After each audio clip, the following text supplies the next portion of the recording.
A world crumbling under the weight of war, pollution and disease.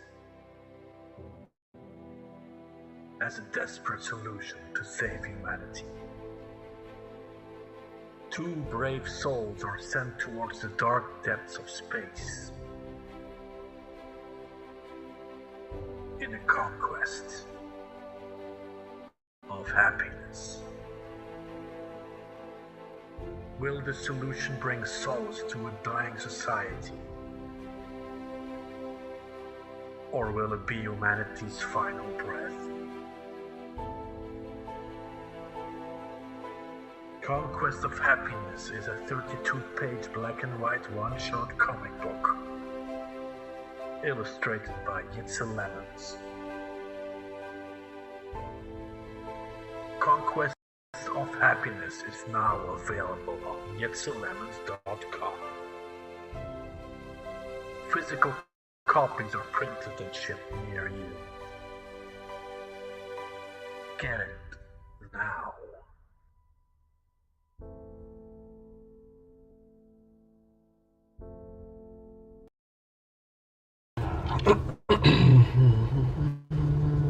That one out of the side.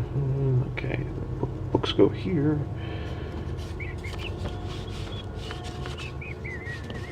Can't even see that in the camera.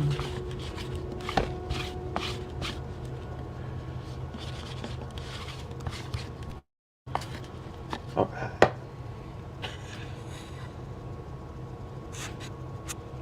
Lots of shadows. Dang it.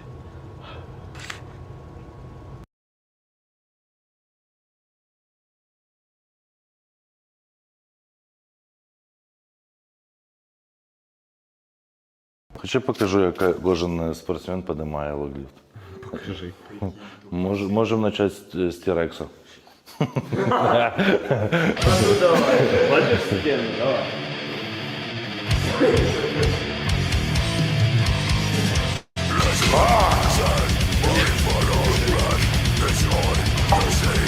А, блядь, що так чашу идет?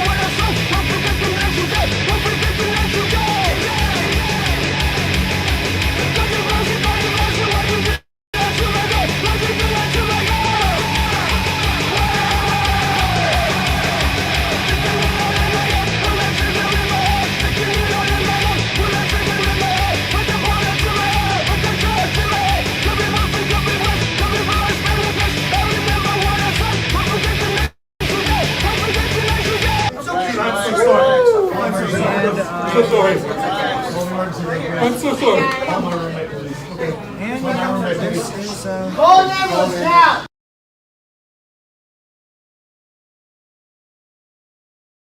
Hutch owes his existence to a story I had heard. Apparently, the GPS had failed on a helicopter near Seattle, and so the pilot needed to know his current location in order to set his bearings on the map. They came upon a low-rise office complex, and so they hovered outside the window and quickly made up a little sign that said, "Where are we?" And the person inside the building furiously wrote up a sign of their own and held it up to the pilot, which read, "You are in a helicopter." To the amazement of the passengers, the pilot then flew directly to the airport. When questioned how he'd suddenly known which direction to fly, the pilot explained, "When I saw an answer that technically correct, but totally unhelpful, I knew immediately we were outside Microsoft headquarters, and I knew my way from there." Okay, I'm here. If you can hear me, I gotta make sure you can hear me. I think you can hear me. Wait a minute. There's a test for this. How do I stop cam? There we go. Yes, you can hear me. All right. Hello, everybody. This has been a terrible week. First off, I need to get the lap hijab going because I don't want Mo Biggs or anyone else to be offended. So there you go. Second, I got to straighten out my camera. Good news, I got a new camera. Bad news is it didn't work. Like, you guys can see what would be a desk if my desk were normal size, like it's right here. Oh, that thing before is my prep opening for if I do a not live review. But anyway, you see my desk here, and obviously from the shadows, you see I have lamps from 2 directions. But that camera didn't have an angle view like this. It had an angle of like 170 degrees. You could see like the entire room from standing about chest level down. So it's like, yeah, that's not going to help me focus in on books that I'm trying to review. And then let's see, somebody advised me to get a Logitech, not Broly, that's a Dragon Ball character. My apologies.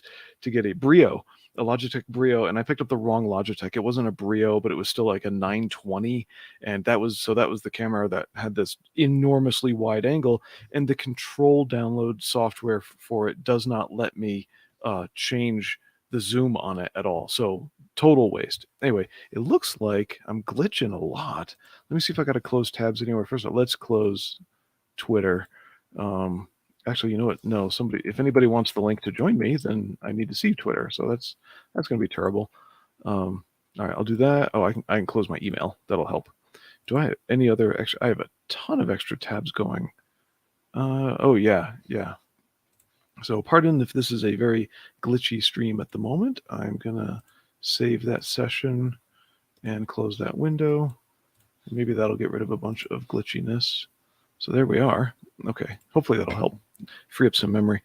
Anyway, yeah, this has been a hell of a week. so I've got stuff to open. Here's the first one, but I noticed the very last minute covering of information here. This week has been, oh geez. So my nephew's computer broke. It's a G4. Can I reach that thing from here?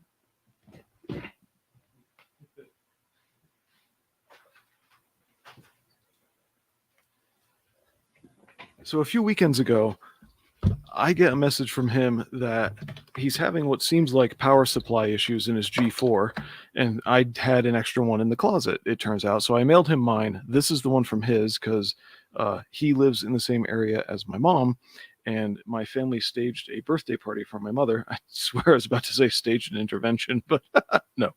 Anyway, it turns out it's one of my brother's old computers that I have repaired before, so I installed this one.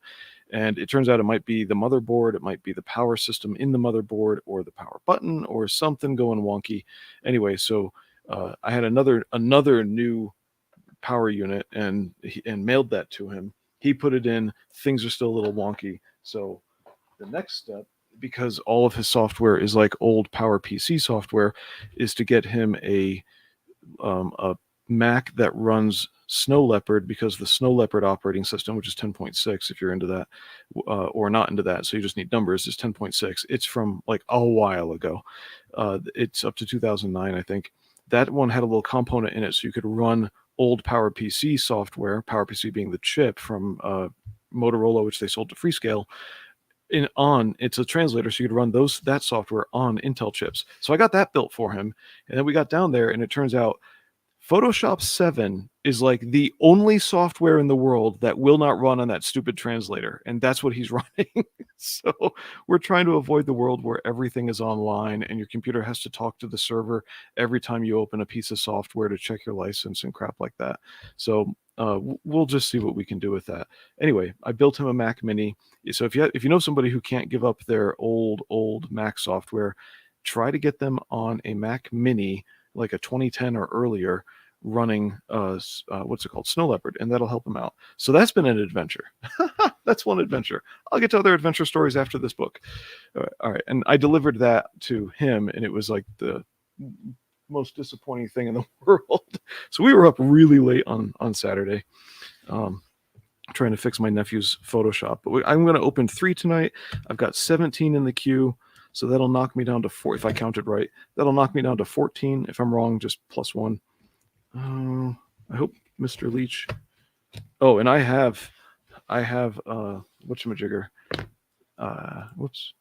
There we go. Just to kick things. Good. We're synced.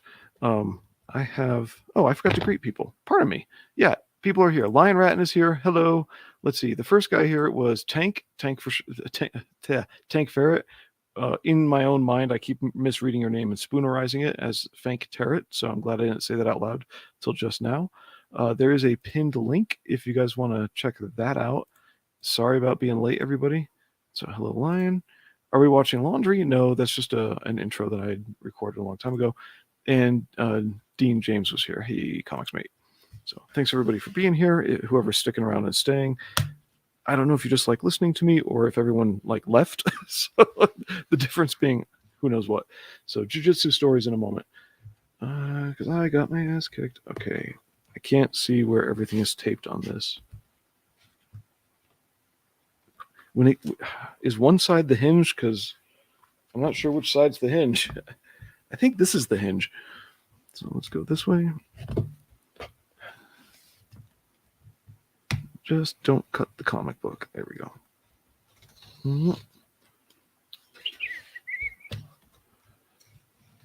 Anyway, I hope you guys have had a good weekend.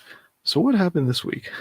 Oh, I now know how to do, is it a Peruvian necklace? Or I think it's a Peruvian necktie. Let me double check. Peruvian, Eruvin necktie? It'll come up anyway. So, yes, Peruvian necktie, not necklace. I learned stuff this week. There we go. Don't cut the tape. What is going on? Oh, sorry about that. I know that's audible when I pound the board. Oh, I've got it upside down. That's why. Starting over. There we go. Now it'll open much more easily. That's why it's got the things in the middle. That's where the tabs go in. Russ got the best of me. I hope you guys are all doing well. So this weekend, my siblings, including especially the estranged siblings, the ones I have reason not to be in contact with, staged a birthday party for my mother, which is very nice of them. And let's see, anything there? Nope. So I had to travel far and wide for that one. And thankfully that ended up going really well. I was pretty stressed about that. I just wanted to be left alone, and I was greeted, and then they left me alone, which was nice. And then I could talk to people I care to talk to. Here we are. Bubbles everywhere. This is going to be, dang it, sorry about that. This is going to be Only Death Can Save Us. Which pretty much describes most of my streams.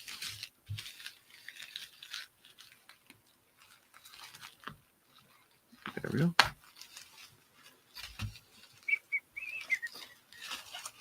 I forgot to look and see who else is streaming right now, but I'm not sure if going earlier is a good time slot for me, because that's when other people are streaming. All right, so I got to, this is like a, my mom loves the serendipity idea. So it just so happens I have a friend who lives in the same metro area as my mom, and my coach's black belt above him, his coach, runs a gym in that same metro area as where the two of them are. So when my sister's there, because most of my family's there, but not all. So I had quite the week last week taking time off work, but this is open now, so that'll wait. That'll keep for a moment.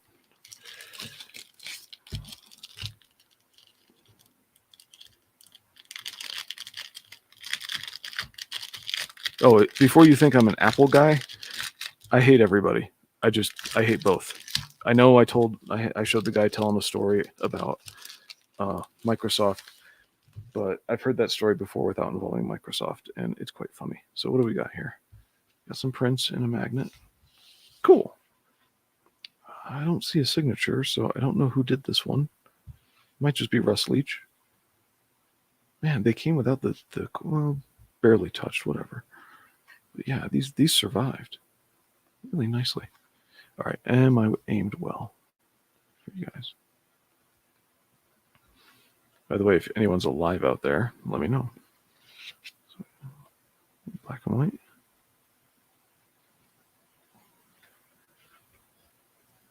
This has to be Preston Acevedo. Yep, there it is, right there. 2021. Preston. Good deal. Okay, that's it. Just the 3. I think if I remember the campaign correctly, one of these is a bonus for everybody, and the other 2 are a pair that I picked from all the prints he could have. So give that a moment while I get a drink. Just those 2. You gotta love Preston Acevedo's work. It's always really wild, you know.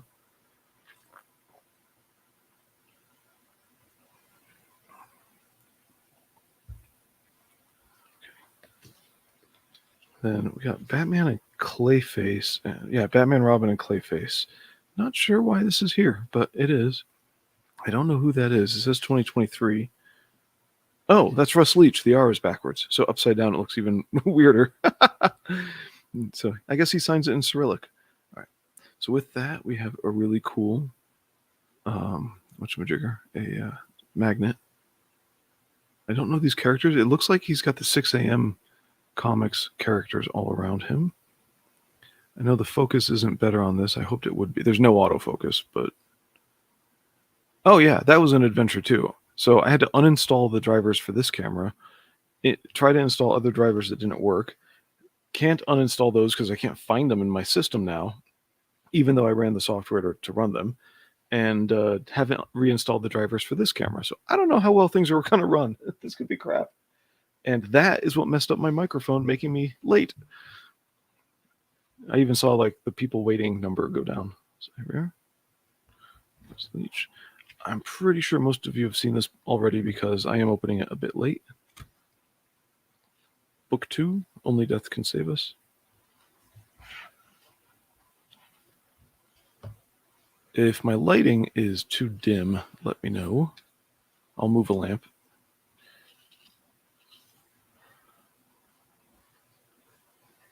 Yeah, I gotta love his style.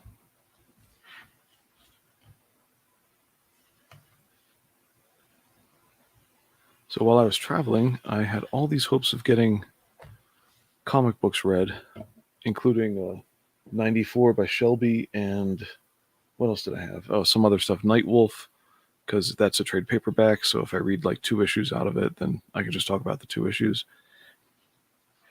And of course, while I'm traveling, I got nothing read because if it wasn't going to the gym, I was just exhausted and then trying to solve other people's computer problems. So, nice action scenes.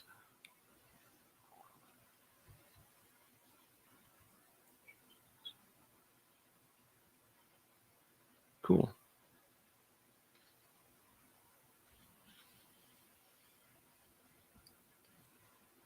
A lot of orange, but it's the background. So I do appreciate this style a lot. Everything's very clear. I don't care about the reduced gradations or shading, shading gradations or color palette. That's all cool. Hey, Omarosa. I hope it's not Omarose, but Rosa. Yeah, this is really good classic, what they call Bronze Age, I think. Yeah, Bronze Age. So nice artwork.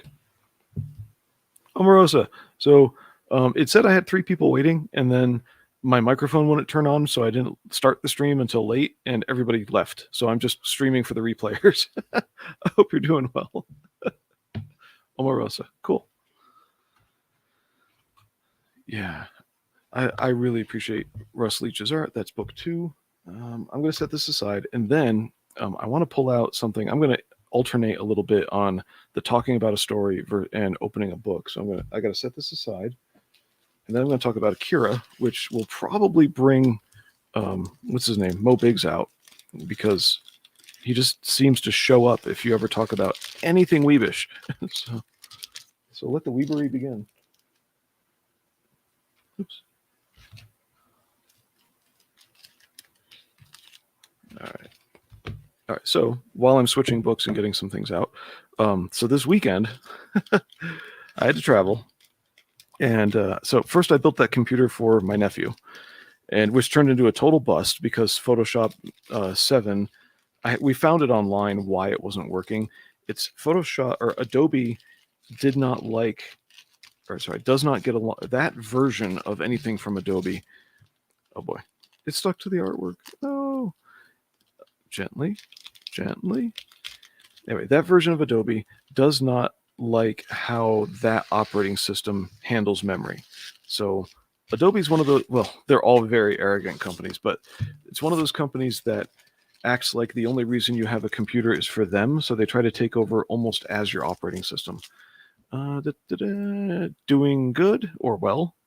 No, doing good. Well, glad I was late too. Nice. Thank you. Anyway, and so we can't, it turns out that's why you can't run Photoshop 7 in that operating system, and it being through that little translator thing and whatnot, is Adobe doesn't allow it. They're a pig. That's it. Adobe sucks as a company. It's they're terrible. All right. So before I move on to the next opening, I want to talk a little bit about the story. So this is Akira. So there you are. And let's see. There's right there's my nose. Okay. So here's Akira. This is an earlier remaster visually and all that kind of stuff from Pioneer. And Pioneer is one of the many companies that was involved in creating Akira. Let's see. So we've got special edition disc 2. Let me see what's on disc 2 for you. Lots of stuff. Yeah, it's just bonus material. Yeah, just making of documentary behind the scenes. It came with some swaggy stuff like these. Are these temporary tattoos? Yeah, I think. Or no, window cling. You put it on the inside, so it's backwards. Little junk.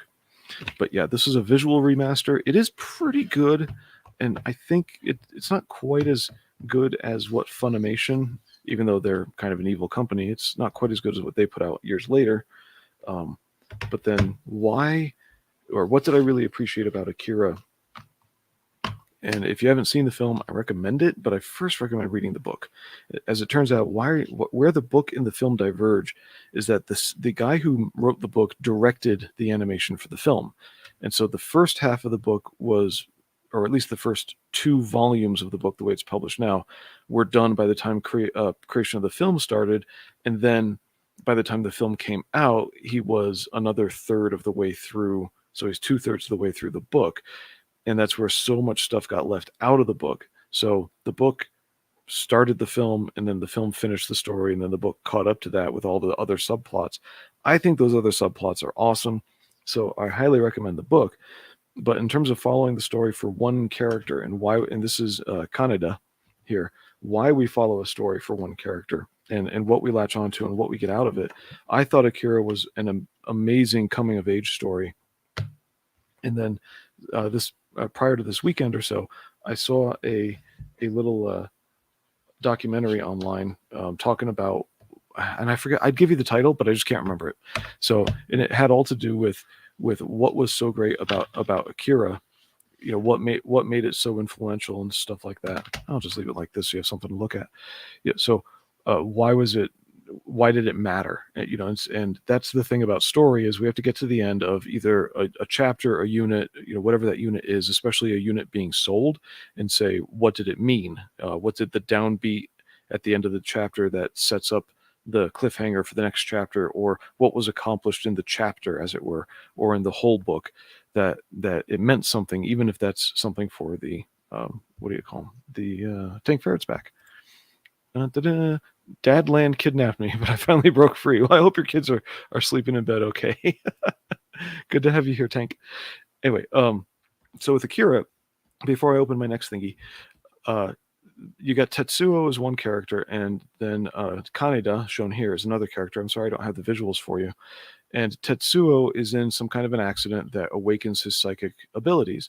If you're familiar, because I did some religious studies, I'm familiar with monism and a lot of what in the esoteric, or even the straightforward beliefs, or cosmological, no, it's not cosmological, metaphysical beliefs behind Buddhism, and what how they play into monism and whatnot. So I get some of the Japanese culture that's going on behind of the psychic abilities come from, and how that plays into one with nature and all that. So anyway, let me readjust my seat.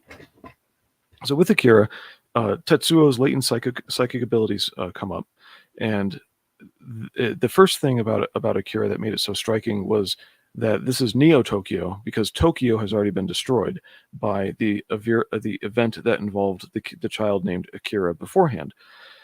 With that in mind, both of these kids are growing up parentless, kind of orphanless. One of them was dropped off and abandoned, so he's got a lot of emotional issues that way. I thought the writing of Akira, and a lot of the Japanese writing strikes me as very mature, even for young guys. It's like they get people, and I think in America right now, we've really lost that. We don't quite get people anymore. I thought it was just me growing up, but it's not. There's a deficit in the culture. And studying different things, I figured out it started in World War I with the loss of a lot of fathers in Europe.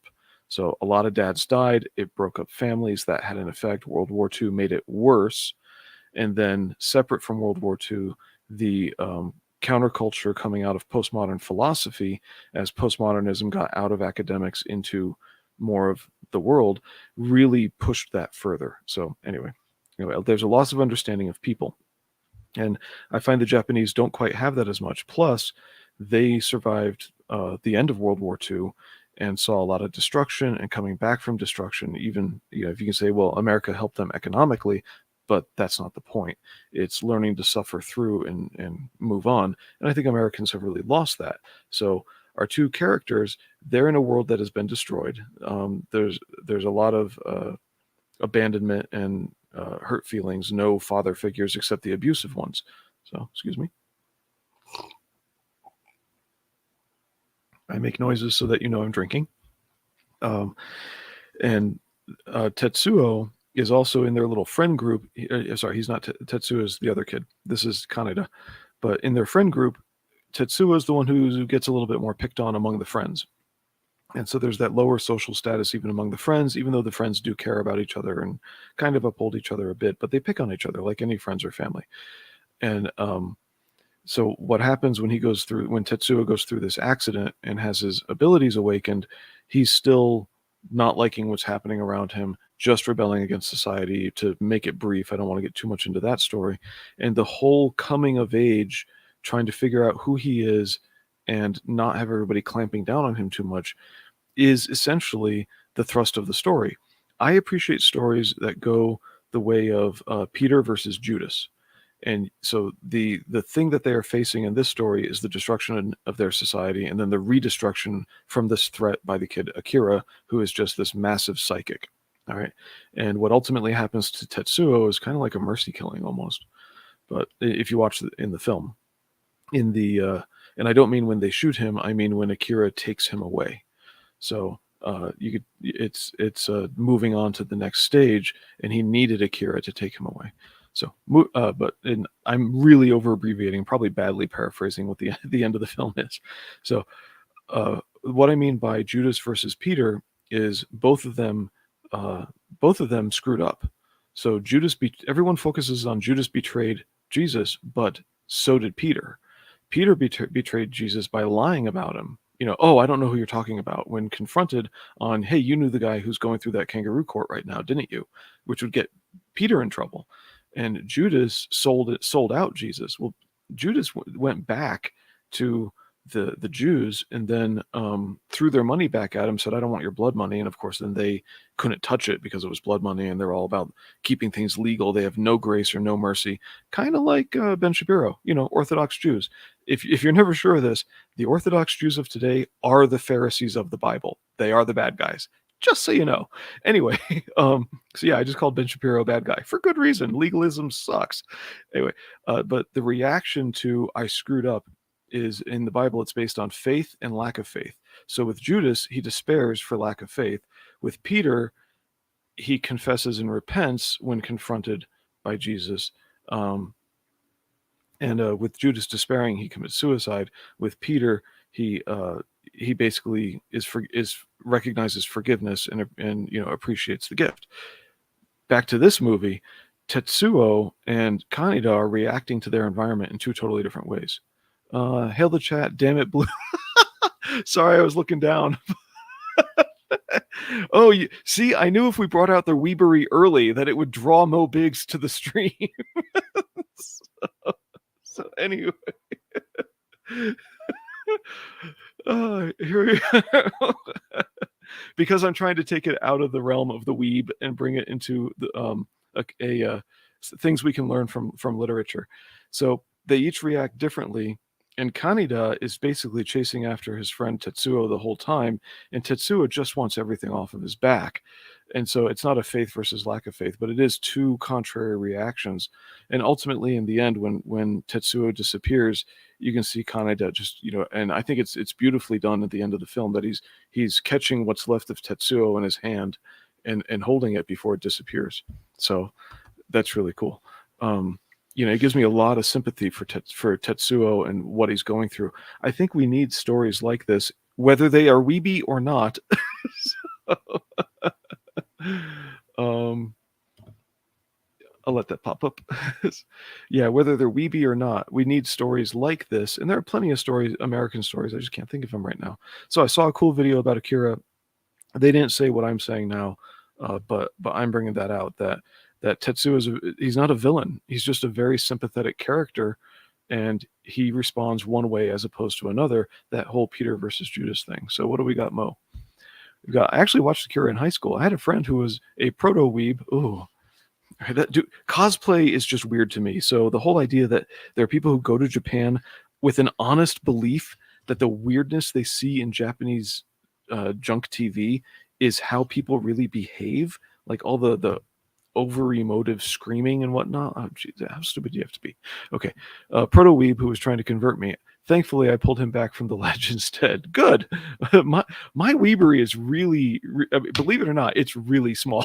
like Attack on Titan, Akira,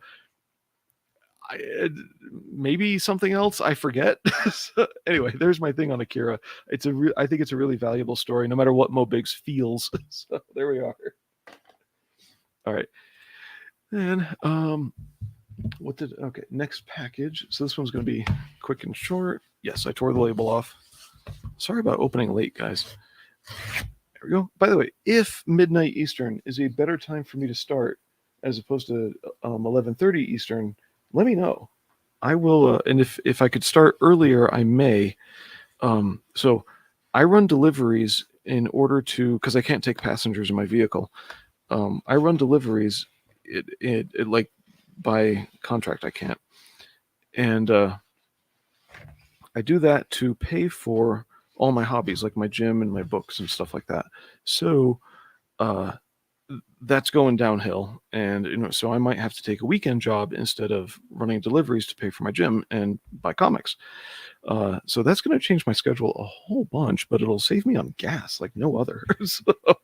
So anyway, so this is a little company. I'm just giving them some support. They happen to be Catholic, but they had an interesting comic a while ago. And what is their name? Voyage. They happen to be doing a Catholic thing. In fact, I'm not into. I'm like the enemy of Catholics. So this is a St. Christopher medal. I don't care. Here's the deal. I'm Lutheran, and the Reformation didn't start with Luther. It started with Huss and a few other people before Luther. So when everybody thinks Luther started the Reformation, it's like, not really.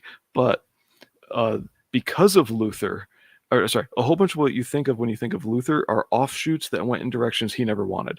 And then, because of Luther, the Metal Knight of Columbus. Okay. Is that Columbus?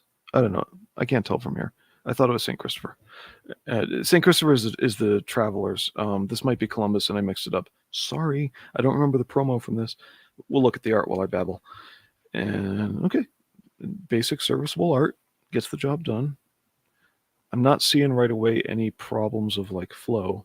But anyway, so what's funny about being Lutheran rather than evangelical is that the Jesuits were instituted in order to go against Luther and the Lutherans. and why is that funny? I'm Jesuit educated. And I remember in high school, people saying that in whatever philosophical course we had to take, that they award you for thinking for yourself. Okay, I'm going to move the camera this way. Earthquake. They award you for thinking for yourself. Okay, that's good, but they only think you're thinking for yourself if you agree with them. And my thing was like, well, that's really odd. What if you do agree with them and you're thinking for yourself? But the kid who was trying to clue me into this in junior year, he was huffing a lot. He and his buddy were just constantly getting high on vapor. So whatever. It was a couple more years of getting mature before I understood, that just because you agree with somebody does not automatically mean you're not thinking for yourself. You can do both at the same time. I think some people might criticize this page for the motion coming to here, and then we're supposed to drop down like a carriage return. And oops, don't do that to the page. And then this motion comes up, and then we're supposed to drop down again, like this is going the wrong way or something. How do you have an upward motion and then lead you to a frame on the bottom? That's pretty tough. What if Jesuit is the proper grammatical male form of Jezebel? Food for thought. Well, that's their problem, actually. And when the weather was warm, all of our Jesuit priests would be running around in Birkenstocks and Hawaiian shirts. So that's where I got my Hawaiian shirt influence. So, what's kind of cool is I have my father's last Hawaiian shirt, and now that I've lost weight, it's not just way too big for me; it's like double way too big for me. But that thing it's like a muumuu with buttons on me. So my dad was 5 inches taller than I am, and many, many more inches around at one point. So I forget what this is about exactly.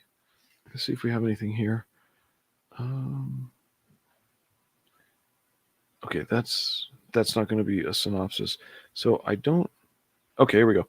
Max is a gifted 18-year-old enrolled in a highly advanced technical school. Oh boy. Dyslexia sucks. Technical school, making remarkable breakthroughs in the emergency field of robotics. He is proud of what he has built, believing his inventions will truly help people. Okay. However, after Max completes his first robot, he discovers talents are being used for nefarious purposes by the owner of the school. See, private schools are evil. All right. Even though I went to one. I had to work through one. I was a janitor in high school. Anyway, will Max keep his head down and let his robot be exploited for illegal activity? Or will Max stay true to his beliefs and refuse to sit idly by? Find out what happens in the first chapter of Metal Knight. Yeah, that's cool. So these guys are putting out some maybe interesting books. I was giving them a chance. They have some other book, The Phoenix something or other. So I need to read that. And I don't know why I threw on the coloring book. I think I was really sleepy that day. And then I realized what I had done. It was like way too late. But so they got an extra, I don't know, $6 out of me. So anyways, so another Catholic-y comic. Oh no. Oh, it moved. Here we go. Dyslexics of the world, untie. Yes. And hey, Hex Allen, thanks for being here. So Hex, I am trying to read the black and white version of your book that you put out with the green cover, Nephilim Squadron, and haven't done it yet, but I'm about 10 pages into it, and I like what I see so far, and it's legible. I can read it. That's going to be important later.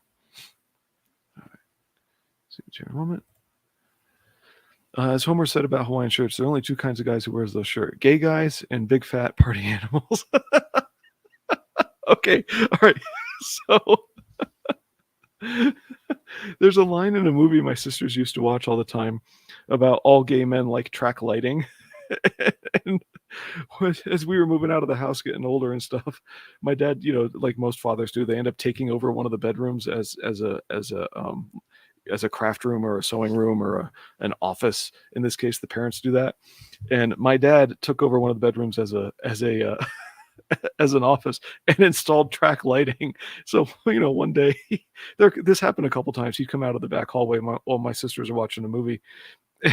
And that line comes by about the track lighting. And there's another one. There was another movie with a line in it about nerds and their toys. And he comes out of the back hallway that way too. So anyway, what do we got? Looks at Aloha shirt on self. Tank, glad you're wearing an Aloha shirt. Do you have track lighting? So, put this aside. Oh, where do I put this? Okay, the new ones go down here. Put them together. Out of the way so I don't damage them. More stories from this weekend. I talked to my nephew a bit. So one of the things that happened while I was in evangelicalism, this is bad, totally bad on me. It took years for me to get through into one of the problems at my old church. New story, so all right. They had lost. I'm waiting to see what that is. Oh, shrugging. What do we got? Shrugs in a rainbow. They had all lost all sense what in theological terms is called adiaphora. It's not AUDIO. It's ADIOPHORA. And yeah, Bauhaus. So when I was younger and kind of exploring and hadn't settled my identity yet in terms of, just knowing who I am, you try different things and then you go, nah, that's not my taste. But I got into Bauhaus. And maybe I like 40% of their songs at a minimum, A lot has changed since those days. Back then, it would be a big fat party animal drinking Bud Light. Anyway, so I'm glad I discovered... oh, yeah, something cool came out. Oh, I don't have the cover here. Dang it. I discovered through several times, my oldest sister was the first to say, you got to try out The Cure. And I've been through phases where I'm like, The Cure is too depressing. And then I'm in other phases where like, man, musically, this is so interesting. And, I don't care for the lyrics, or no, he gets it, blah, blah, blah. In Bauhaus, Hail Peter Murphy. Yeah, except he's the weirdo. He's the controlling, arrogant weirdo. Except for Daniel Ash being kind of arrogant too. You can hear on Bauhaus's final album called Go Away White, which is, they got along so poorly, they just published the demos as an album. It's that bad. You can hear Peter Murphy trying too hard, saying things like, hey, you should solo now. And Daniel Ash, the guitarist, answering, I am. It's just like, I can see why they'd get sick of each other. Murphy answers, oh, okay, that's good. I have a lot of memories attached to this one. But anyway, so back to comic books. This relates to comic books, in fact. And not just because Joy Division was another band I got into. Eventually that related. I got into Joy Division because of the quotes of Joy Division in The Crow. Hey, Felix. There you go. It's so this is how I screwed up my life in church. And I talked to my nephew about this weekend, and so he was encouraging me when I found a Cure album. Pardon me a moment. Man, talking fast, getting thirsty. I will review a book. Don't worry. I'm going to review a book.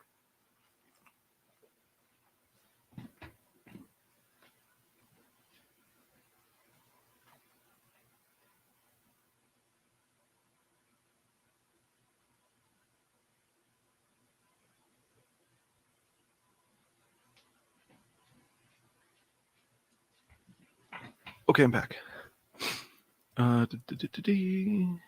Hail and bow. There we go.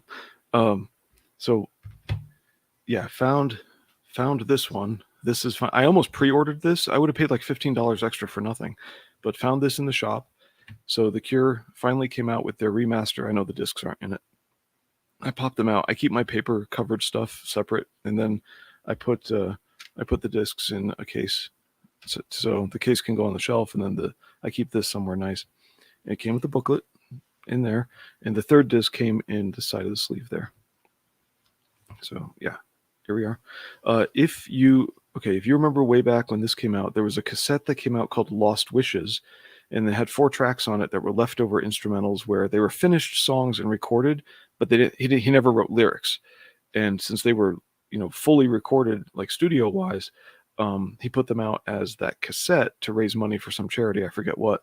And then later when Join the Dots came out, that should have had like many more tracks on it and been like 6 discs instead of 4, but it wasn't. And but on this one, they finally put out the Lost Wishes tracks on CD because I sold off those 2. I had 2 copies of that cassette and I sold them. And I originally had the hardcover of The Crow that came out in 94. Mine was number 464, and I want it back. Even if it's trashed, I still want it back. And what happened was, very slowly, because my church had no very slowly, it took a long time to get into me certain ideas. My church had no sense of audiophora that, and it's not fully working. Anyway, and the Audiophora is neither here nor there. It's a diaphora, so a being the negation prefix, and it basically is the bad, the neutral, and the good. And the neutral is it's neither way. It's not harmful. But the attitude at my old church wasn't really spoken at first, and it was this slow attitude that if it's not directly benefiting you in some way, then it's a waste. And it's not only that the lack of need for it. I'm going to leave that comment up just because it's funny. It's not only your lack of need for it, but they started to treat it like it's then also that the lack of benefit is a harm. In other words, the neutral is really bad.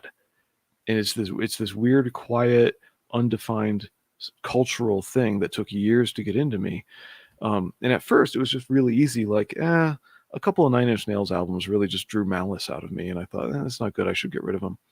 But then years later, that turned into, it took years. I mean, like, I think 11 years before I finally sold that copy of The Crow in hardcover, for which my sister was, pissed. So when she found out later that I had done that. Now I have gotten another copy since then, and I'm willing to trade, but I really want 464 back because that's the copy I had when I met James O'Barr. So, and then he re-signed it for me and stuff. So what the problem was, and as I told my nephew this weekend, it felt like, or after I looked back on it, it really felt like I was selling off pieces of who I was, like parts of my soul. And that came with a lot of Bauhaus stuff. And so I'm very happy, even though I brought these out to say the old Bauhaus CDs used to look like that.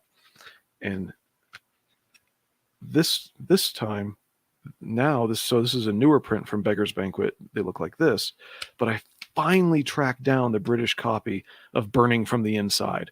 And it's like, yes.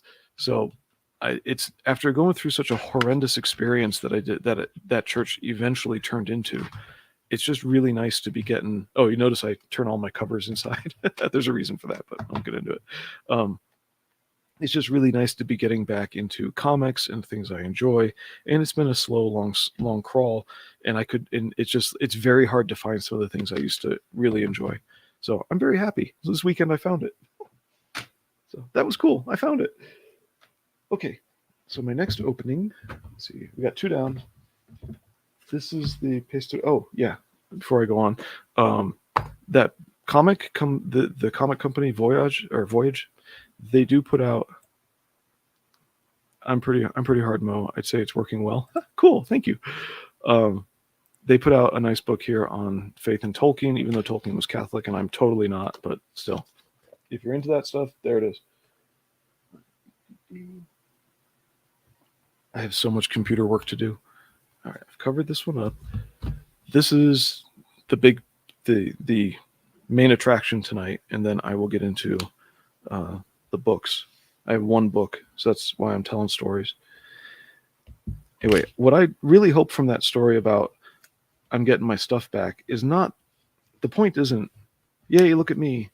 The point is, whatever I went through, look out for those kind of bad people in your life, and don't let them take too much away. You know, we all have faults. We all need to reform something. And sure, I should have gotten rid of some things, but I'm glad it took a long time for them to very subtly, accidentally undermine my own thinking a little bit.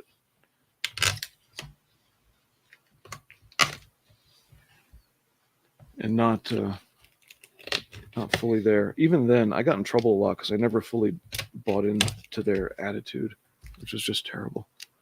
So anyway, you're sorry you're late. You had to help your parents move some things. That's okay, Felix. I'm not taking it personally. Look, it's foam core board. All right, moving on. Rid of that. Flip. Oops.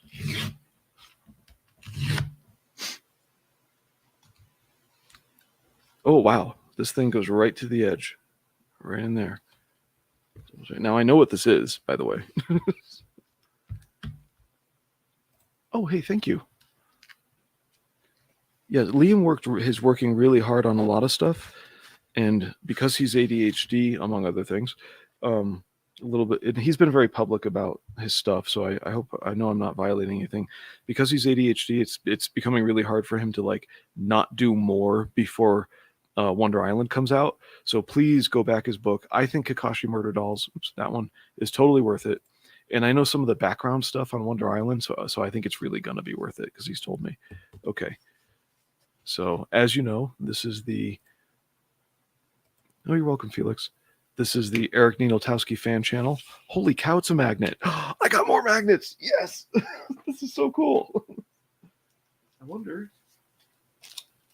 Because magnets rock. Thank you, Eric.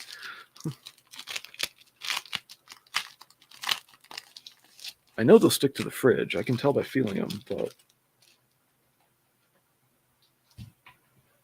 they stick to each other? They do. They stick to each other. Nice. So I got Russ Leach with 6 a.m. Comics characters and Eric NINALTOWSKI, and they work. All right. So much fun. This is from when Shay and her friend, holy cow, it's inked. I thought I was buying pencils. He inked it. That's Angel from the Chris Claremont, Jim Lee era X-Men right there. That's an original. And he sent it in a plastic sheet. I don't have to redo it. This is so cool. Okay. Yep. Little cardboard on the back. Straight from the pens and brushes of Eric NINALTOWSKI. This has been sitting on the shelf for weeks.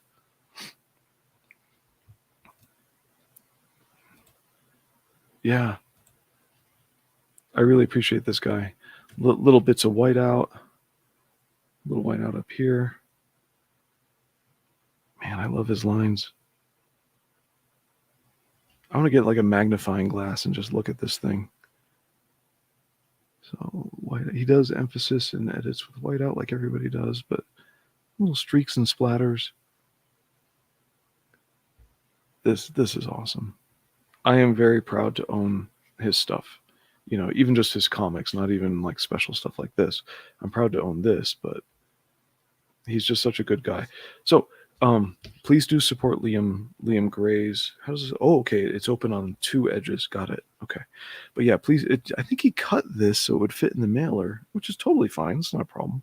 But yeah, it might be a top loader that he cut very precisely too. Anyway, please do support Liam Gray's 2 books that we mentioned earlier. And Eric NINALTOWSKI, he's on Fund My Com. Ooh, white splatter right there. That's cool. I think you see that little white mark there. He does that with splatter. Yep. But anyway, he's on Fund My Comic and Indiegogo, and he might not. He's got a lot of places, but his links are always in my my descriptions. I keep a bank of his links down there. I probably need to double check them though. He's on Redbubble and other stuff. Man, this is neat. Little, so dynamic. I want to look at it upside right for a moment. Yeah. I was lucky that he got in the morning, because that's when people aren't bidding a very high. So he deserves so much more. And he really needs to be with the headliners, but I guess he had family plans that week. Okay. So we'll take a moment. I'm going to play a quick video.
I think the end of that video is kind of cool. It looks like, no, rewind, bring it back. Yeah, it looks like two teddy bears, instead of up and down on a teeter-totter, they're spinning. Anyway, all right, remove from stream. There we go. So I've got the good night here. The book drew me in, which is pretty cool. And I don't mean drawn in, but the book pulled me in, and I would read it. But at first I had a bit of trouble because I think I got a really dark print. So I think this VHS Killers poster is going to become part of the story because it shows up in the bedroom at first. We have a map. I was pulled into the story, but excuse me. So here's that poster, and this is what they call, what was it, in media res, I think, is you're dropped right into the fighting scene. That's how the story starts. The problem I found with this was I may have gotten one that was on the darker end of the print run. And let's see. Had a long Monday. Okay, Tank, take care of yourself. Thank you. WP. I forget what WP stands for. I know it's a good game. Anyway, good night, Tank. All right. I got pulled into the story, but this was hard for me to see. And I'm going to show you guys if I can add this. Let's see, present. Is that going to be... Uh-oh, track this down. Okay.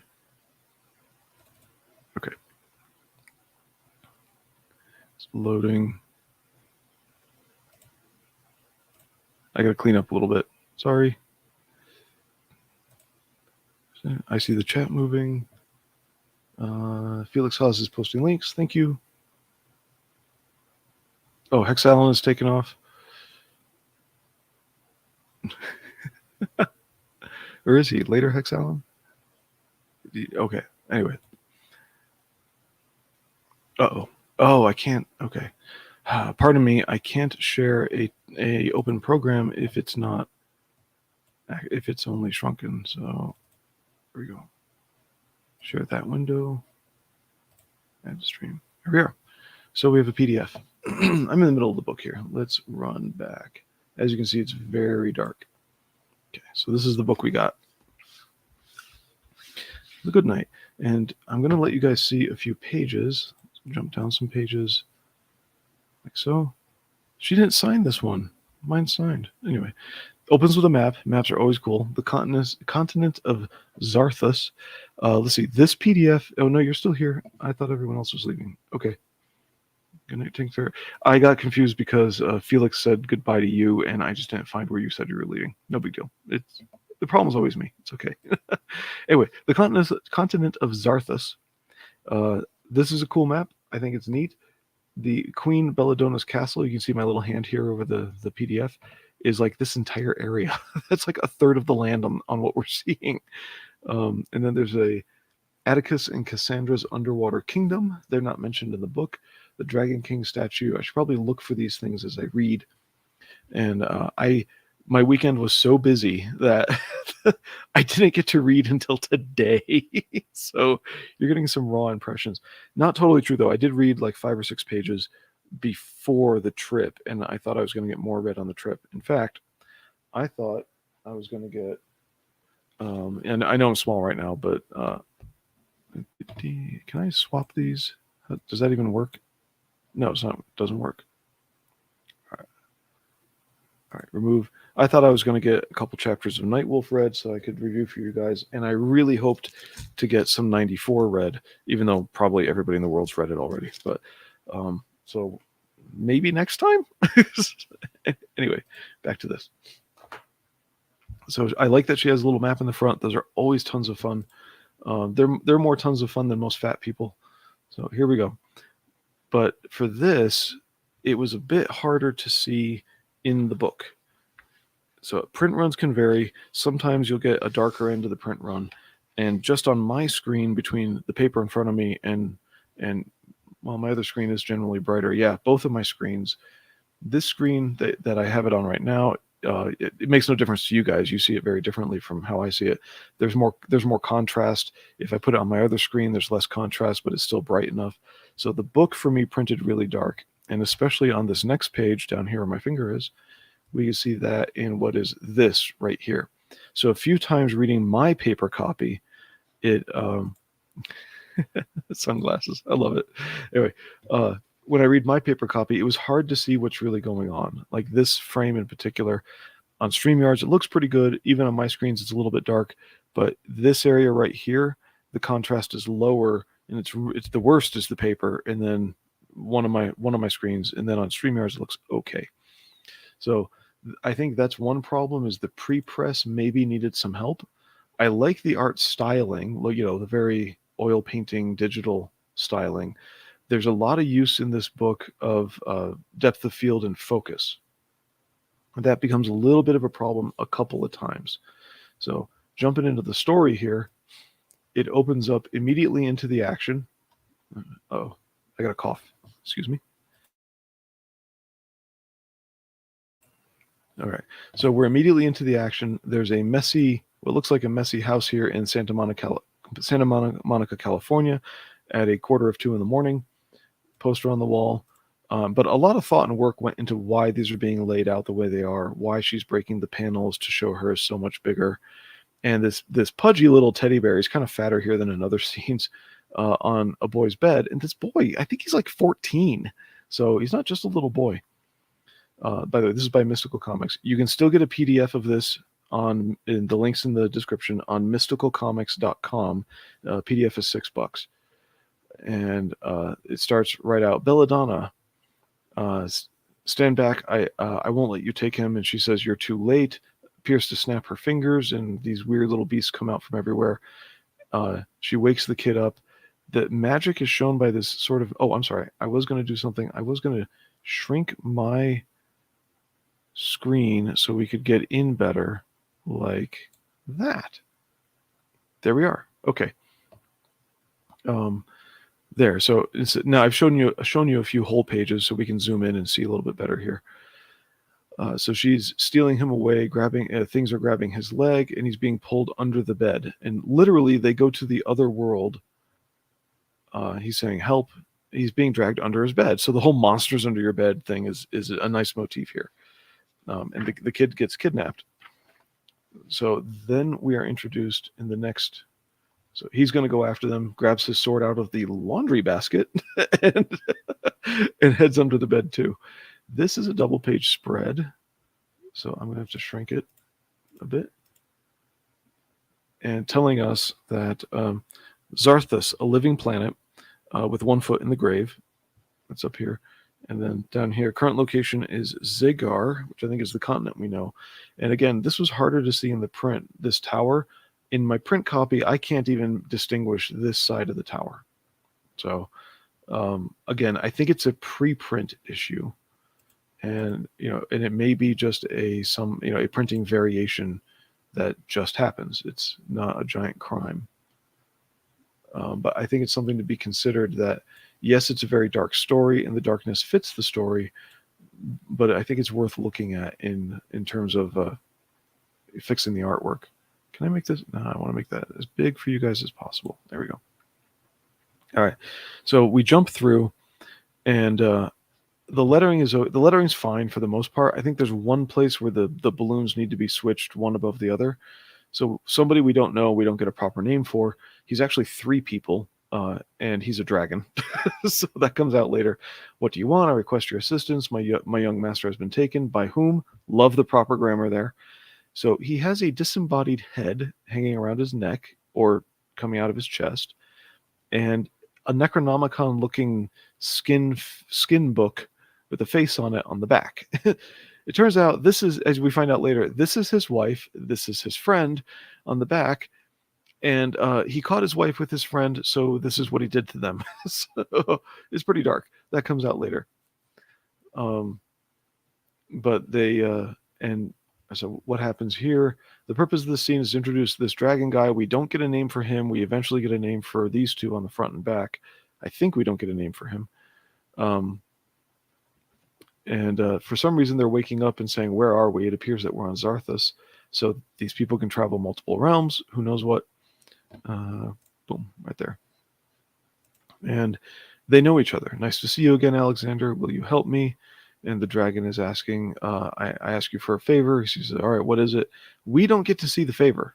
It's in this other language. All right, that's a way to tell stories. It's fine.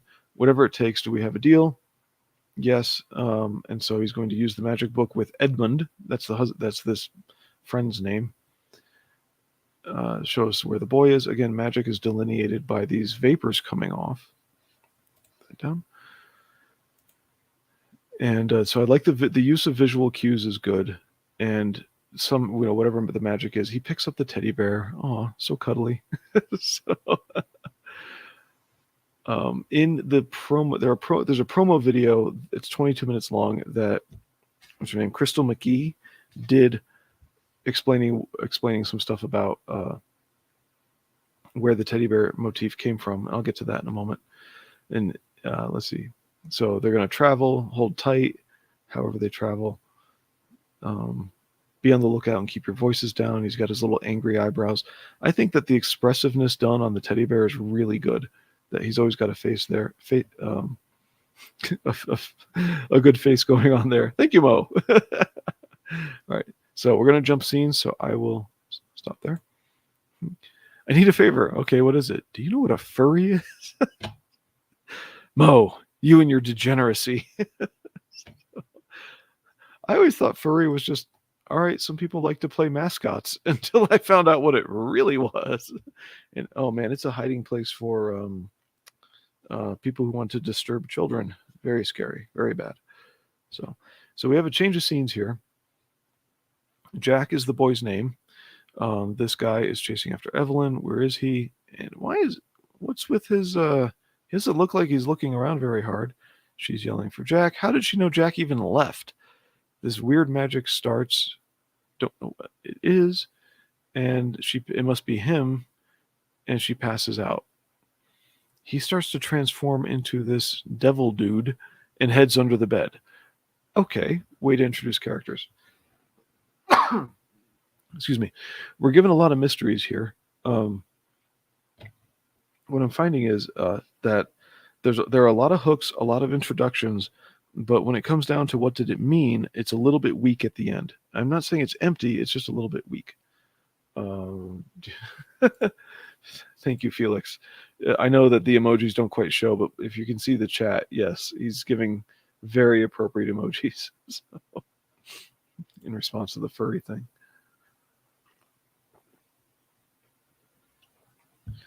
So walking back through the story, here's Queen Belladonna talking to one of her minions, and she knows that they've entered the world. What do we got here? The owl is saying today. Oh, had to switch back. There we go. So he goes under the bed. This is lettered a little weird. The insets here are up top, and we're used to reading left to right and top to bottom. So for me, I read this here first, when really you're supposed to read the big one first. I think read the big one first is really the convention. Maybe these word balloons need to be way over here, but that would make it difficult and odd. So the lettering on this, they worked very hard on the placement here. Again, we have more magic floating around. There's always magic smoke. And this owl person thing with hand claws is there. Reading this, because again, it was dark and a little indistinguished, I didn't even see the hand claws. So that's just me seeing it in the PDF. I should have seen the hand claws because they are visible now that I take a look at it.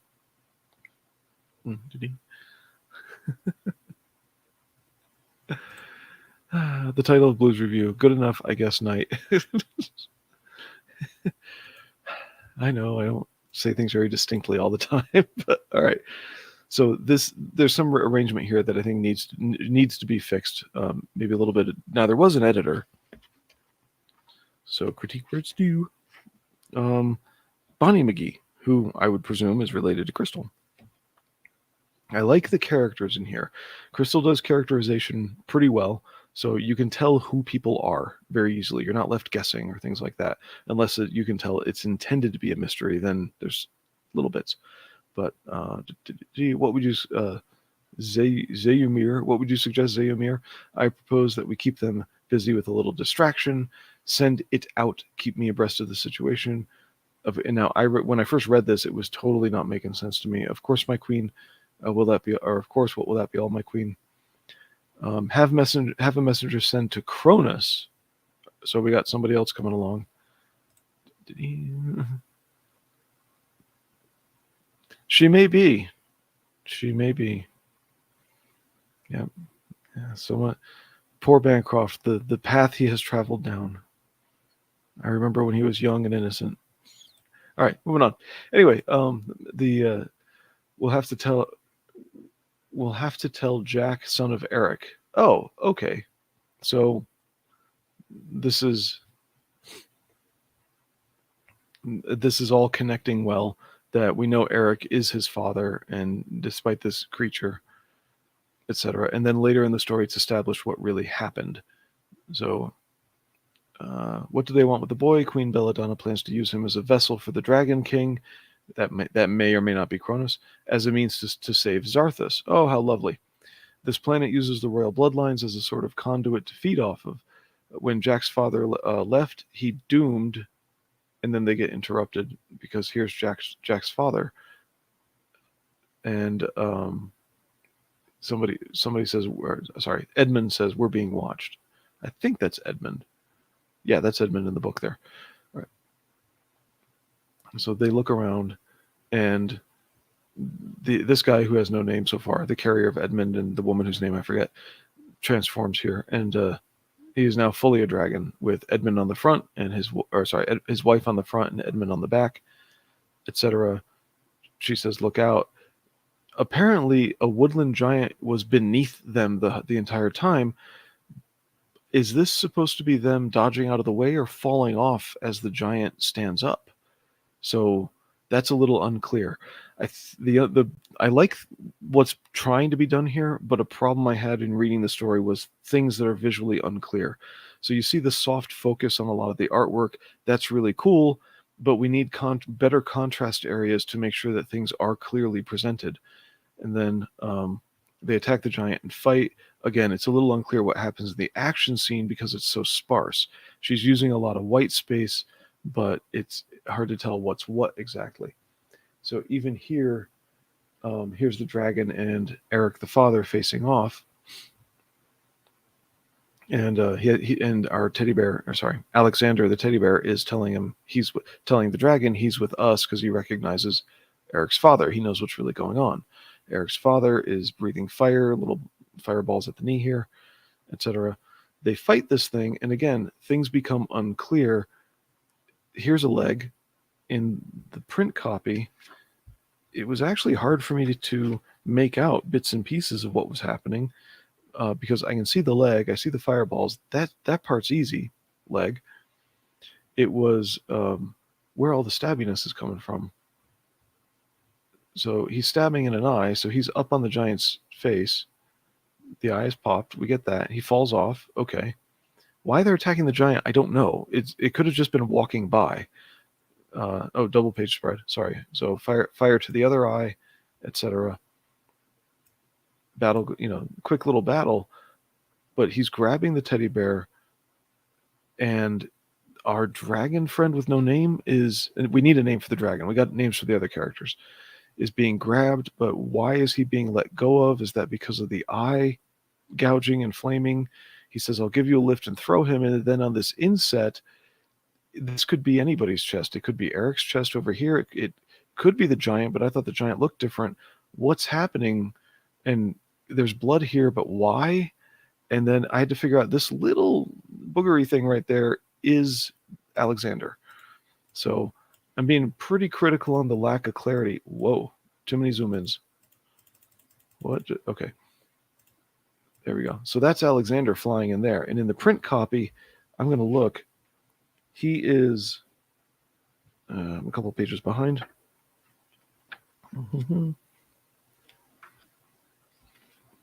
Oh, that's a page ahead. Yeah, in the print copy, that is going to be on this page here. And I kid you not, he's like 3/16 of an inch tall to see right there. They got the contrast here with his dark cape is in line with the muscle striations, so he's this light blot. It's really hard to make things out at times in the book. That's going to be repeatedly my big critique of the book, as much as I like the book. So here we go. Let's zoom back out a bit. Too far. Just get back to 100. Okay. Right. So I'm not sure what's supposed to be happening here. It looks like he picked up a tree. So because I see tree roots here, but this isn't really all that clear. And then don't know where he's flying from, but he's landing on a felled tree here. This is blurred like motion blur if you've ever done photography. And I think we're going to overuse the blur, the depth of field where certain things are in focus, but then everything before and after or in front of and behind it is out of focus. That gets used, I think, to the detriment of the book a little bit. So he's landing, and then suddenly he's here, and there's this gigantic person. Where is the teddy bear? Is he still falling? Not sure. So we're trying to depict multiple actions at the same time. And in the end, you get the idea of what happened during the battle in terms of death was summoned. Why have you summoned death? You owe me a debt, etc. And here's the bear jumping off we don't go through every single painstaking bit of the conversation, but death takes care of the giant for them, and our bear is getting out of the way. Death decapitates the giant. I don't know who here is catching. But I think it's Eric. So Eric the devil, rather than our dragon friend. My debt is paid to you, and they're wondering why did you summon that? Oh, he owed me. I summoned him just to piss him off. Okay, so they're moving on to go find the kid because they know where the kid is. Evelyn, that's the name of the woman on his chest. That's the name of his wife. Excuse me, that's the name of Eric's wife. How's Evelyn? She's fine. I failed you. It won't happen again. For your sake, it better not. Okay. So they're talking. They do not like each other. He says, stop fighting. This isn't the time or place. We should build a camp for the night. I'll go fetch some wood. Fine. Hold up. He's hurrying. At first, I didn't realize this was Eric's face, but it is. And there's a dragon here. It's a little bit better in the StreamYard than it is on my computer screen, but the light here, the light parts there, that outlined this, and then a little light on the face there. But if you don't see it correctly right away because of this inset dark piece overlapping the wing, a lot of this can become noise, and it was a little bit rough for me. Move on. They're going to gather firewood. The dragon's wife wants them to calm down and stuff. We get characterization of the dragon when they finally find out what happened and why his wife is beheaded and in his chest, and his best friend is in the book on his back. So that's explained there. So I like the characterization that this dragon is a really rough, evil dude. Here, there's a problem, though, in the print copy especially. We see this goblin. He's following them, so this stands out nicely. And we get here's one dude, here's what he's looking at. Hope I'm not going too quick. I'm just trying to get through the book. All right. And here's one of the problems I wanted to show. So he's getting motion blur on him. He's out of focus, but in front of him, this looks like a beard of wings on his face, and one of those wings is behind the bear's head. So what this actually is a creature that's flying at them, while the goblin behind them is attacking. Because of the depth of field blur and the motion blur, what's in focus in this panel is really tough. It's like pieces of the forest right here. It doesn't communicate well enough what's really going on because there's no focal point. So that's rough. The attack starts. The dragon is swinging at this winged thing, I guess. Oh, by the way, I think the bear heals. So later when we're seeing all kinds of smoke around here, I think the bear magically heals. But they do take out the goblin in a very understated way. Like, it's really not shown. I guess the dragon claw does it. So I think visually I like the artwork, but storytelling wise, she uses good visual cues. Like, I think the smoke is him healing, kind of like an Attack on Titan, and yet there are times it's just hard to see what's going on. We're just not given enough information. We do jump down to here, and she tells an interesting story. Or she's talking to Jack. Jack doesn't know why he's in prison. Oh, scroll down, please. Oops, wrong one. One moment. There we are. I blame the weaves for creating the notion that black and white is acceptable. Oh, man. There's nothing wrong with black and white. Uh-oh, I jumped a bit. So they're interrogating this thing while it's still alive. This is nicely drawn. I mean, this is really well drawn. And he is then killed. And Edmund confirms he's alone. Don't understand what the magic thing going on here is.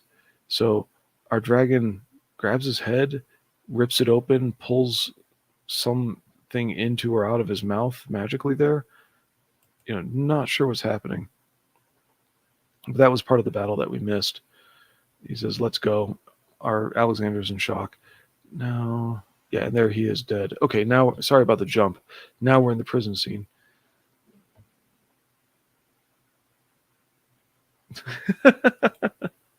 There's nothing wrong with black and white. Okay, now back to me having issues distinguishing layers and focal points. Hey, black and white versus layers and focal points are two different issues.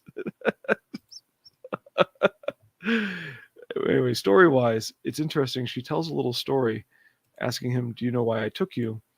And her story is that there were two birds, and the first bird brings the second bird a seed and is rejected, like a suitor.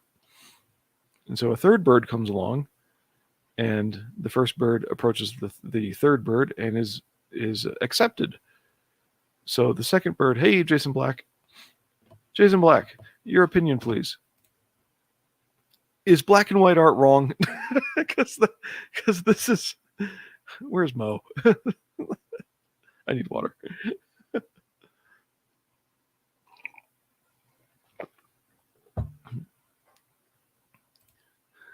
There you go. Now, by the way, individual panels wise, once you can see what's in a thing, I think this is really well drawn outside of the need for greater contrast and some outlining to make things distinguishable. Manga doesn't have much detail in it, so it can be black and white and nothing's missed. True.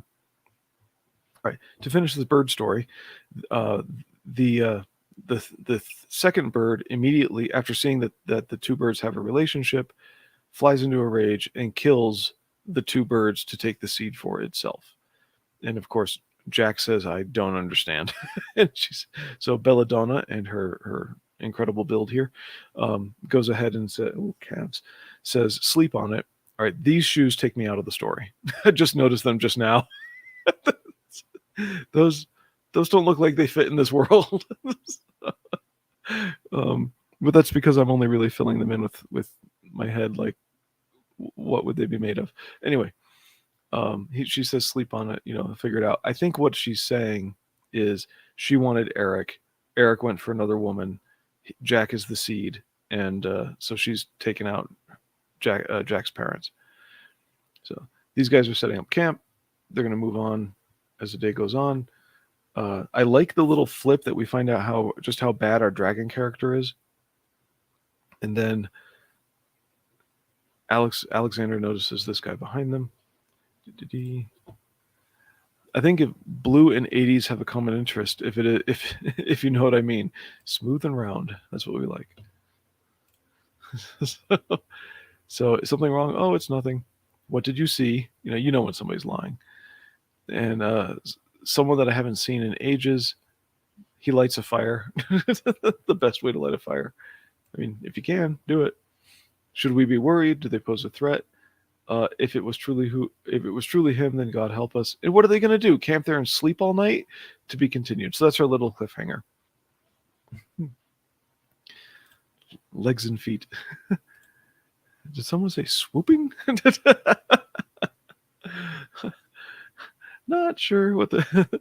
Oh, you mean Belladonna swooping in on stealing Jack from his parents, among other things in this story. So we get a little cliffhanger at the end. It's always good to have there.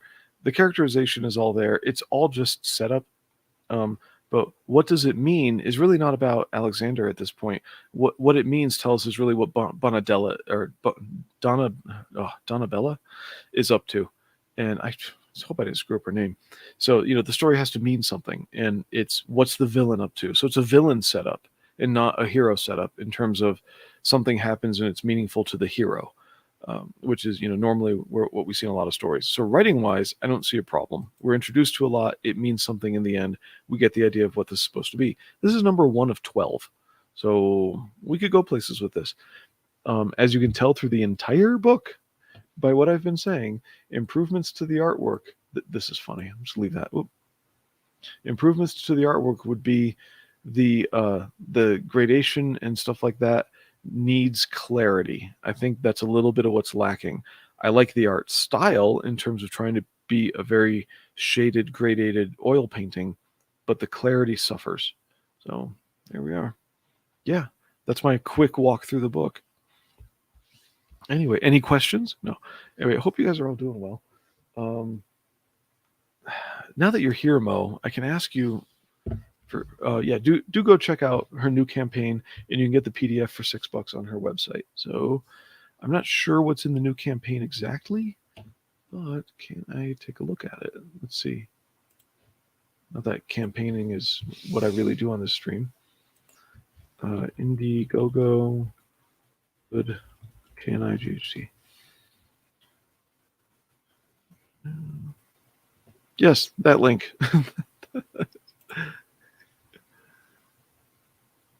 Paradise Lost, which I think is a hint at where this is. That if the campaign is going to be called Paradise, or if the chapter 2 is going to be 32 pages. Okay, this one was 48, but 32 pages. You're still here, Hex Allen. All right, present. Oh, stop. Mo, while I've got the camera down here, do you consider werewolf stuff to be weebery? Because this is totally American, man. Let me know in the chat. Present. Screen share. Window. I'm going to do window, not add. I'm going to do the window and not the whole screen. There we go. Ooh. Make that. There we go. That should be good. So what has she got here? Issue 2, digital, upload, comic bundle, issue 1, issue 2. Oh, I got to be careful. I'm logged in. Let me open up another window here and get logged out real fast. That where are you? Here we go. One moment.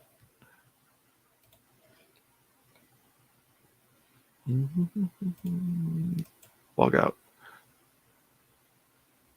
Okay, cool.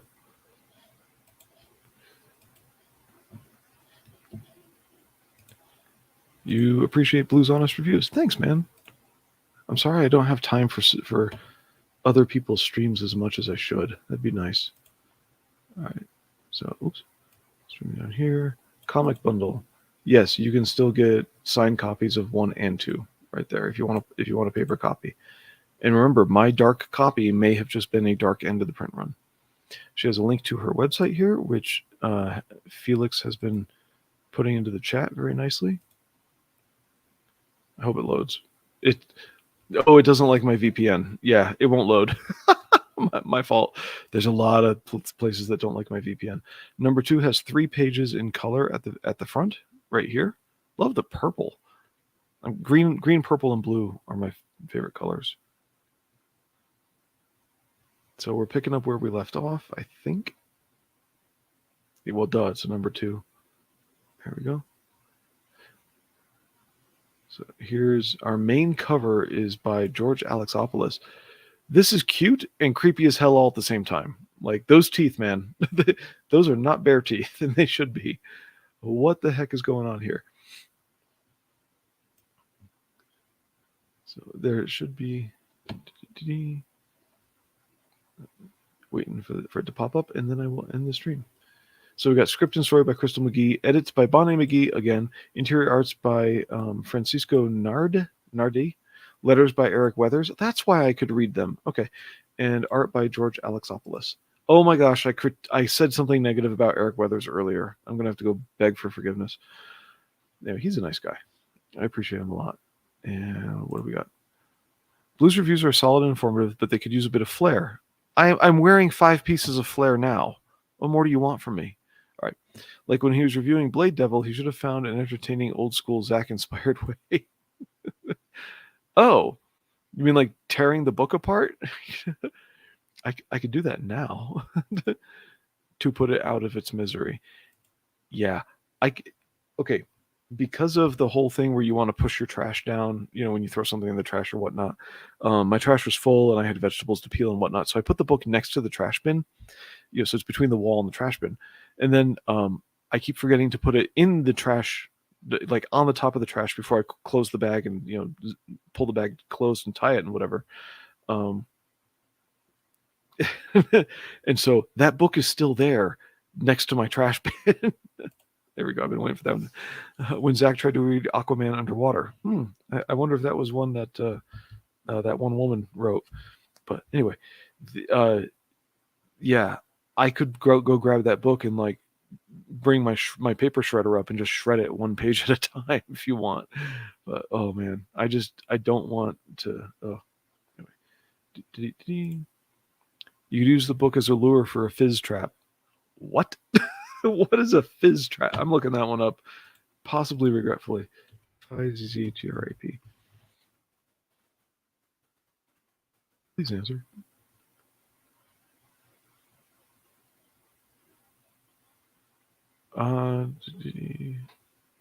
Fizzy. I'm not Skylander Trap Team Fizzy Frenzy Fizz character, but whoa, okay. You know what? I don't think that has to do with what you said. All right. Yeah, please go give her a little support and encourage her to bear in mind the things I've said in this review. Hope it's good. Or one of the creepiest the creepiest van in your area and leave it there. This is your home now. This is where you belong, man. Oh, yeah. There's one where it's just too little. The character is just too little girlish, and she has like this insect on her back, and she's doing the whole turn her butt to you and look over her shoulder thing, and then the insect forms a tail that comes under her like that. Oh, that's in the back of the book. I don't even want to show it. I think those two people who hate a lot of the those of us who did Comicsgate stuff, Vicky and what's his name. They're annoying, but sometimes they bring out needed info, and I don't like them. But they showed that one on their stream and just whoa. Fist Chozo. Oh, to trap him. Oh, yeah. Is that one of those minorly attracted humans that is not human, does not deserve to be treated like a human? Okay. Yeah. That's just terrible. Fan art contest. Oh, you know what? That was something I should have shown off. Let's see. Is it even in the PDF? I hope it is. It looks like it is. Scroll down. There's a weird little thing at the end, and then fan art. Yes. Back to the PDF, and then I will close out with the final thing. So stop screen, present. Share screen. Share. Add. Okay, I just like the teddy bear character. I noticed something in this book. He barely does anything on his own or heroic. He gets a stab in on one fight, but everything else is everyone else because he's small. So it's like big heart, little capability. But look at this. It's going to be a just under 4-inch little dude, resin. Made to look like a pewter. All right. Yeah. In this, she talks about bringing an Arthurian legend. I don't see it yet, but I don't know. Barely. And did I say barely? Okay. And then here, one of the things that inspired her, which reminded me that Akira would be a good thing to talk about, was she got the idea to do this from the scene in Akira when all these little things are assembled into a giant teddy bear. And she just kind of played with that in her head for a bit. So she mentions that there. There are some fan arts here. So this one's by Brandon Diaz here, and I think it's kind of cute. He's got a big worried look on his face. Belladonna's there. I think Brandon's art has been better than this one, but this is pretty cool. Looks like it's a digital as oil painting, and I just like the worried because he's flammable, so he's running away from the fire. That's how I see it. This one, let's see. This looks like very Winnie the Pooh to me here, by colors by Tina. Tomaszewski, if I say that rightly. So just fan art by people who had not yet read the book. And here's one by Ruin, so that's pretty cool. I think it's if there was a contest, he must have won. Let me make that larger for you. There you go. So there's our fan art. Just to honor those people who put that in there. Okay. So yes, we are barely finished. Now, where is my closer? I hope this is, no, that's not it. That's not it. Is this it? Yes, here we go. Hey everybody, thank you for joining me. I hope y'all appreciate the reviews. I'll try to get more books read by next week. I have computers to build, so more on that trip I took. My buddy let me stay at his place, and he's like, here's a laptop, and it turns out like it's dead. And he's like, well, it was working a while ago. So it's like, yeah, I turn it on to look at the motherboard BIOS settings, and the fan comes up slowly to high speed, and then it just bails. So we got a Hail Blue, Hail the Chat coming from Mo Biggs.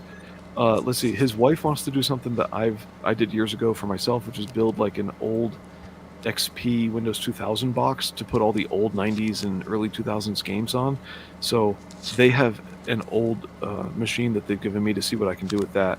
So it's like, and then I got to redo everything I'm doing for my nephew because of stupid Adobe. It didn't work, and his G4 is going to die soon. The ones he's working on with the shiny optical drive doors on the front, their power, because they ran power for the monitor through the video card, the power supplies on those things just burn out and die. They're not made well. So there's actually a little cottage industry of replacing the capacitors in those power supplies for people. So anyway, so yeah, I got tons of stuff to do. I promised to get at least something read. Like maybe I'll just try a trade paperback to get through as many would-be single issues as I can. And then I'm looking for a job. So I'm going to change my weekend activities so I can keep buying books from people and going to jiu-jitsu class. I want to do that, but for Windows 98 SE Service Pack 2 box. Yes, that would be awesome. So, and I think you can do it with like a Core 2 Duo, maybe. But yeah, those old chips and motherboards are out there. Good luck with that. Now you can leave. Yes, thank you for being here, everybody. Have a good night or day, wherever you are. I can't play DOS games. Yeah, I have an installer for Windows 2000, so I wanted to dual boot my XP box and get that in there too. Yeah. All right. Take care.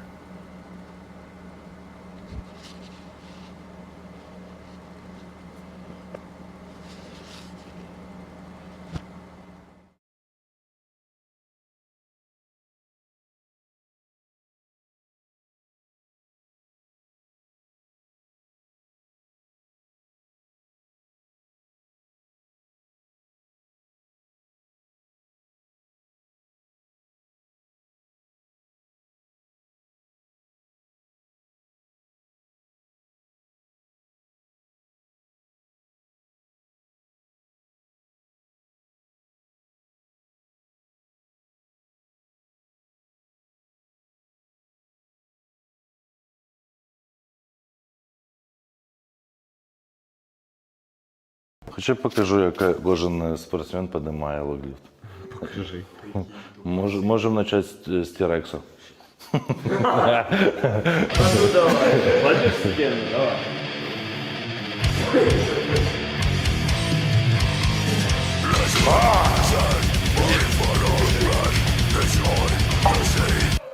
Да, блядь, что шучу.